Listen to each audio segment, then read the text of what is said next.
Hi folks, Matt Easton here, Scholar Gladiatoria channel with Tobias Capwell at the Wallace Collection again. So we're still talking about the Battle of Agincourt here for an upcoming exhibition at the Wallace Collection. When does that open?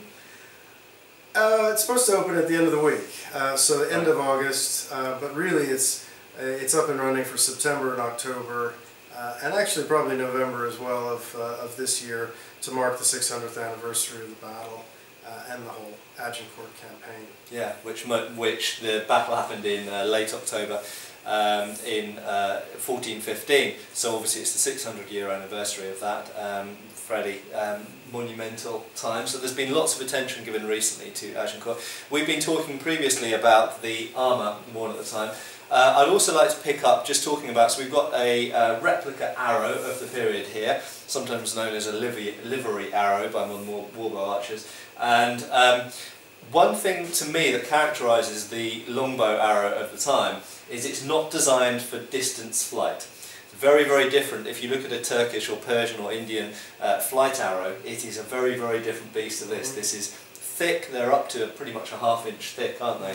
Sometimes tapered, sometimes barrelled, with a large, fairly heavy, sometimes known as bodkin point or various other names. This is a square section one, but there were different types.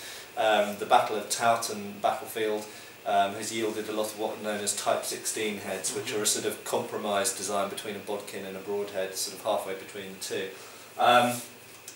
Thick shaft, long, so-called a cloth yard long, which there's some debate about how long that is, but maybe 36 inches roughly, and with long, usually goose feather fletchings at the back, which are glued and bound on, and with a reinforced knock, if I just got up to the camera there, with a horn insert. So my way of thinking, and I think that you share the same opinion probably, is that these were designed primarily for flat shooting. That being therefore that pouring arrows into the opponents at close range, on a flat trajectory, not aiming to plop the arrows down onto people. And I think the sources back this up to a certain degree, and I think they make sense if you're trying to compromise an enemy who do have lots of protective equipment on, then shooting into their flanks and possibly even into their rears at very close range is your best bet, rather than just raining arrows down onto steel helmets. Yeah, even though the English army had a lot of arrows, they're still a finite resource, and they're expensive and time-consuming to make, and no matter what, they're in limited supply, and it's very important tactically to make sure as many of them count in one way or another as possible, even though you expect many of the hits to not necessarily, severely injure the man inside. It is to some extent a numbers game, and you put enough of them in there and the odds of hurting your opponents are stacked in your favor. But even so, you still have to optimize the arrow's chances of doing some kind of damage. And we know that Henry V cared a lot about the arrows because he had people in the armouries churning them out, didn't he, for the campaign. And there's this edict where he basically states that arrowheads must be hardened, which is, there have been a lot of people over the years that have pointed out that a lot of the archaeologically found bodkin points are not of very good steel.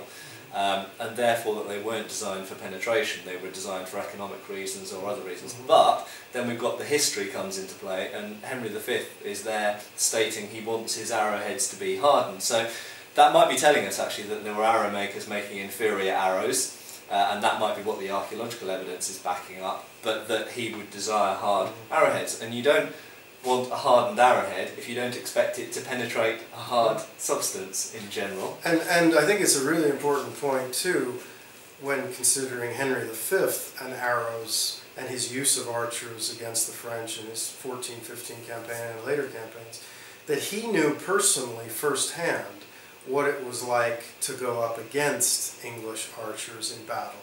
His first major battle was Shrewsbury in 1403, when he was shot straight in the face by the English and Welsh archers on his opponent's side.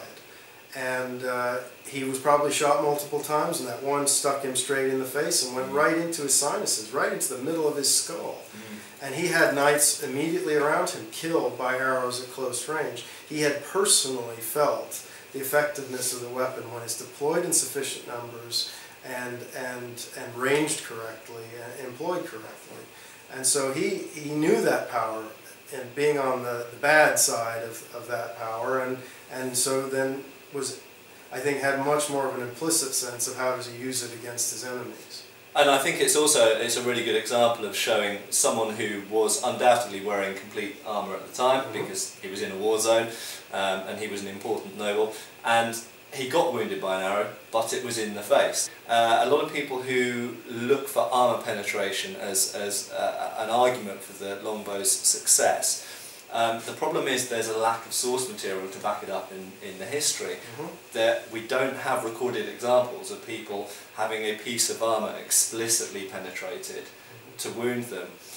It's much more about creating a situation where the inevitable few weaknesses in a complete armour can be exploited, or are likely to be exploited. Or where someone's lifted their visor, is having a drink, or whatever. And so these helmets are probably, in general, fantastic protection against armour or any other weapon.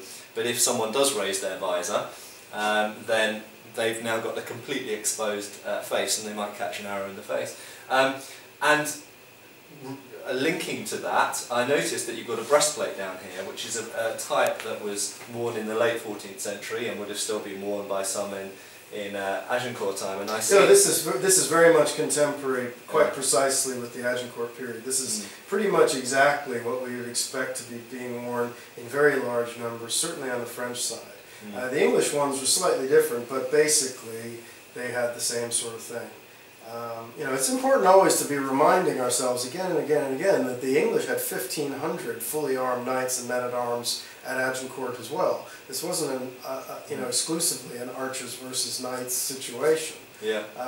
The archers would have lost if they hadn't had support from men-at-arms as well. So this is a reproduction breastplate that is made of unhardened low-carbon steel, which is actually a very good analog for what they were using to make armor in this period. It wasn't all. Is that mild steel? What we call mild steel? Yeah, mild steel at this period isn't such a terrible equivalent. A lot of armor was unhardened, softer iron or low-carbon steel in this period, and this is what we've got here. It's the right sort of weight. It's not hugely thick, but it's not especially light either.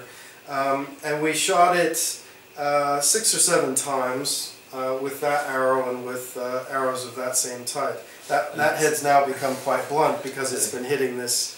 It's been hitting this breastplate a few times, and of the multiple shots, we've only actually pierced the steel all the way through on one occasion, and although you can see air through the hole, it hasn't gone through nearly enough to cause any significant hurt to the man inside. Not only is there air in there, there's space between the metal and the human being wearing it, but then once you get through the air gap, if the arrow can get that far, it hits mail. If it somehow gets that, it hits padded textile. It's got to go through an extremely effective layered defense before it can do any damage to the person. And the wounding to the primary torso is very, very unlikely. And that was presumably shot at close range. These shots were done at about 20 yards. Yeah, so that's pretty much point blank, really, isn't it, with a bow? And do you remember the poundage of the bow?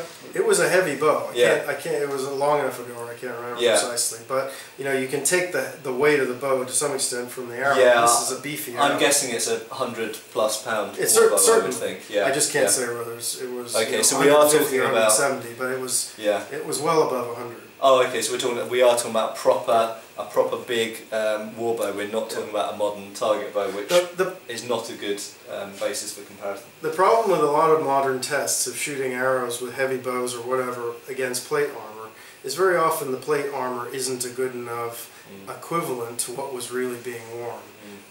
The right sort of metal, the right sort of thickness, the right sort of shape. Hitting a good rounded shape where the every part of the metal has been hammered and squeezed and if it's been forged, it's work hardened as well, so it's not just a flat piece of sheet steel from straight off the mill kind of thing. And the fact is, in the accounts, you never hear about people getting shot straight through their breastplates. No. If anyone out there knows, there's not one single historical reference that anyone knows. Yeah. And I think it's really important to just emphasise what Toby said. There's a breastplate. This V here is to obviously deflect anything, because it's globular, to deflect anything from that, be it a lance or an arrow or anything else. A bit scared for my throat here. But I can assure you that that hole, although it is a slight hole, it's actually surrounded by, if I just lift up here, other hits. So this is where the arrows have previously hit, and that one made a hole. But it's nowhere near my body. And this is something which tends to get overlooked a lot in arrows versus armour tests, is people go, I made a hole in the armour. Well, yeah, you did, but you didn't come anywhere near to wounding the person underneath. I mean, literally, I can't even feel it, it's not touching me. And even if it was touching me, it certainly wouldn't be enough to wound me. As Toby said, underneath you'd have, probably at this date, if you're wearing this kind of breastplate, probably a male shirt underneath, and probably some level of padding underneath that, an anchoton under that. So, and then even if it does get to your skin, yeah, even if it goes in a centimetre or two, you might cry about it a couple of days later, but it's not going to stop you or slow you down at the time. And it's still got to, many hits still have to get through the rib cage. They might bounce off the sternum. You got your natural armour there too, which is deserves some credit as well. And to put it into context, you'd be far more troubled by a sprained ankle than you would be with a few millimetres of that poking into your tummy or into your chest. So these things worked, and also remember, these stood up to jousting. They stood up to lance impacts with the combined force of a lance and a horse behind it. That's what they're designed for. They stood up to swords and poleaxes and maces and everything else. You don't wound the person, generally speaking. You don't wound a person through armour, you wound them around the armour in some way. I think some of the heaviest tested arrow strikes end up being up to about maybe 200 joules at the very most, which is really pretty hard, and you wouldn't have thought most of them would go up there. But in our lance impact tests, we were getting up to 350, probably even close to 400 joules. And that's car crash time. So we should mention, for those viewers who don't know, Toby, apart from being a curator of arms and armour, is also a competitive top-level jouster. And you've also had arrows shot at you. Yeah, we have done some arrow shooting experiments in armour. Yeah, I hasten to say that when I was being shot with arrows, they were headed with bullet casings, not with sharp points. So blunt brass. But they flew well, and they were metal, and they gave you some idea of what the man-at-arms experience would have been. And if there's enough of them hitting you, it's still a pretty sobering experience. And it did. They hurt. It hurt. They hurt. Yeah. I mean, if there's enough of them shot at you, they hit you between the gap between the breastplate and the shoulder, and even the blunt impact, it hurts and it's annoying. And if you do the math and think that some of the French knights might have been getting hit 40, 50 times before they got to within striking distance of the English, that's really, really unpleasant, unsettling, uncomfortable experience. And even if it doesn't physically hurt you too much, it's got to start to have an effect, degrading the fighting spirit, degrading the force cohesion of your enemy. And that's a great benefit.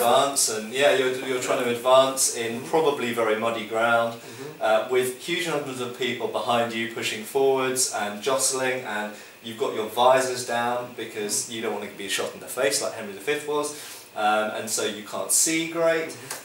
With this type of bassinet, certainly with mine, you can't really see downwards very well at all. In fact, it's almost tempting to lift your visor up just so you can see where you're walking. You're walking on uneven ground, maybe over fallen people who've just tripped over in front of you. It's just mayhem, basically, isn't it? It's a very complex situation. I think when trying to approach this, it's a very complicated situation.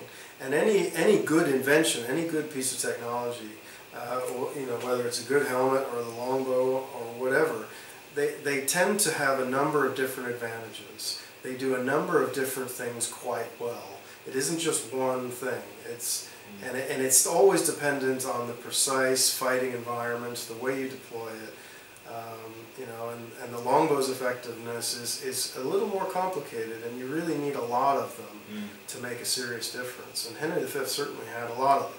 And for me, the big picture, final kind of almost final word on Agincourt from the archery perspective is the fact that we know that thousands of French soldiers got to the English lines and duked it out and fought.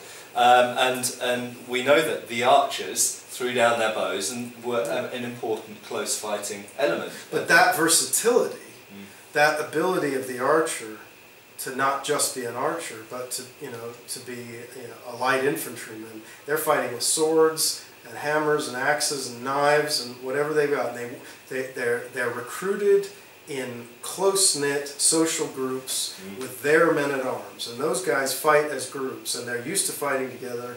They care about each other. They back each other up.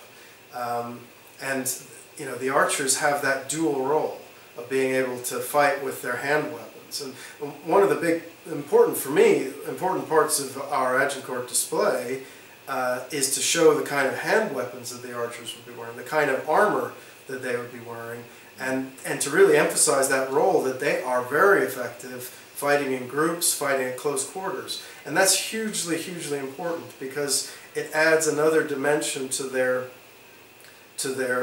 usefulness. They're cheaper to deploy than men-at-arms. So for the same money, Henry V had a much bigger army because he made such a greater proportion of it archers. So he got more men for the same amount of money, but these were men who did several different things. And each thing they did perfectly complemented the capabilities of his knights and men-at-arms. So he had